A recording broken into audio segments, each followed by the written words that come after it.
Si tu n'as pas ce que tu aimes, aime ce que tu as et tu seras heureux. Le cinéma africain est en pleine expansion et l'évolution de l'image et du storytelling met l'Afrique sur le terrain de jeu. Comme Nollywood a conquis le continent, Cameroun s'élève. Une histoire en particulier a attiré mon attention. Cela faisait longtemps que je n'avais plus visionné un film camerounais et donc, par une sorte d'inspiration, j'ai opté pour un film de Blaise Ntedjou. Jusqu'ici, je n'ai jamais été déçu par son travail, tant il brille par le suspense, le jeu d'acteur et l'écriture. Donc, je vais vous parler dans cette vidéo du long métrage Une femme pour mon mari.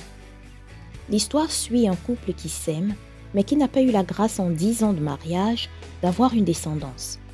On parle de polygamie et des problèmes qu'elle peut engendrer, de la force de la gentillesse, de l'immaturité des jeunes et du choc de l'expérience. Le film commence avec un jeune couple qui se dispute. La femme est très en colère car son mari a fait un enfant dans son dos. Il essaye de se justifier par l'infertilité de sa femme qu'elle lui aurait cachée. Malgré leur réaction viscérale à tous les deux, on comprend quand même qu'ils s'aiment et que ce qui leur manque, c'est la confiance, la communication et surtout un enfant. Une maman du voisinage suit ce qui se passe et est touchée. Alors, elle s'invite chez eux. D'ailleurs, je trouve ça très intéressant qu'on peut tout simplement entrer chez les gens comme ça. Mais bon. Nous sommes donc transportés 28 ans en arrière lorsque la maman qui s'appelle Tio souffrait d'infertilité avec son mari Fokou, mais il y avait une alternative. Celle-ci ne plaisait toutefois pas à son mari. La mère de Fokou lui avait trouvé une femme au village.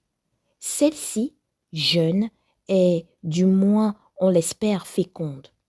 La jeune femme et Fokou se marient donc à contre-cœur sous le regard bienveillant et approbateur de la première épouse. Et dans tout ça, Tio est très supportive de son mari et de sa coépouse Viviane.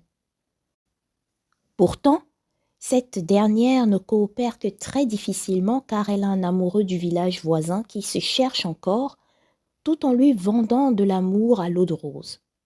Il lui écrit des lettres qui sont un refuge pour elle.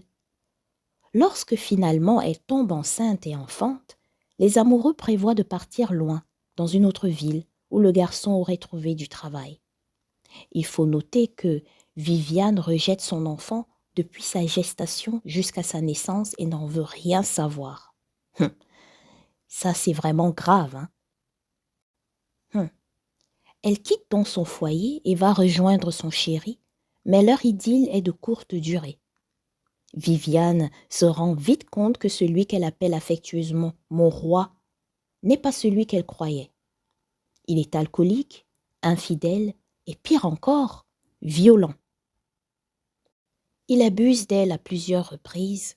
Pourtant, elle reste avec lui, dans la souffrance et la misère, jusqu'à ce qu'un soir, il l'attaque si violemment qu'elle tombe inconsciente. Le goujat s'enfuit et la laisse pour morte. Quelle insolence! Mais le courage, le toupet! Toujours est-il que Viviane est sauvée par une voisine qui l'amène à l'hôpital. La chance. À son réveil, la voisine lui demande si elle n'a pas de famille. Elle répond que si, et compose le numéro de sa coépouse Tio, qui vient incessamment la chercher. Ce sera une des scènes d'ailleurs les plus émouvantes du film avec les deux femmes qui s'attachent enfin l'une à l'autre.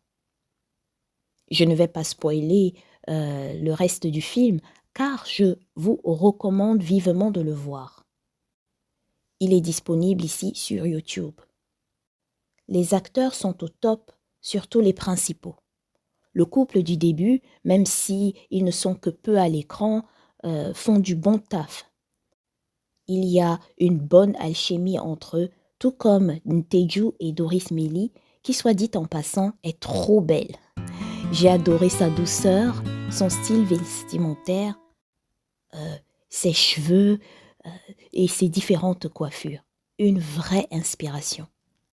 Ah là là, elle est trop belle. Elle est vraiment trop belle. L'histoire est bien racontée et comme j'ai dit tout à l'heure, les acteurs sont compétents. Ortavim Pondo, a.k.a. Viviane, est allée chercher mes organes. Quand je vous dis elle est allée chercher mes organes, les fois où j'ai serré les dents et les poings à cause d'elle, tellement Viviane m'énervait. Ah là là. Je ne bouge pas d'ici. Écoute-moi bien. Je m'en fous que tu sois d'accord ou pas, mais tu ne vas pas mettre ta vie et celle du bébé en danger à cause de ta têtutesse. J'ai dit on va à l'hôpital et on va y aller. Tu as compris? En tout cas, c'est un film captivant et pour un long métrage qui dure un peu plus de 2 heures, on ne voit vraiment pas le temps passer. Alors, à Une femme pour un mari, je donne 4,5 points sur 5. Le demi-point enlevé étant pour les longs textes à certains moments.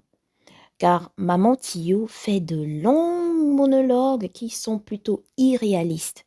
Ça ressemblait plus à une lecture qu'à une vraie conversation.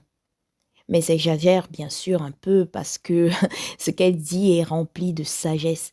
Et c'est avec une de ces phrases que je terminerai cette vidéo.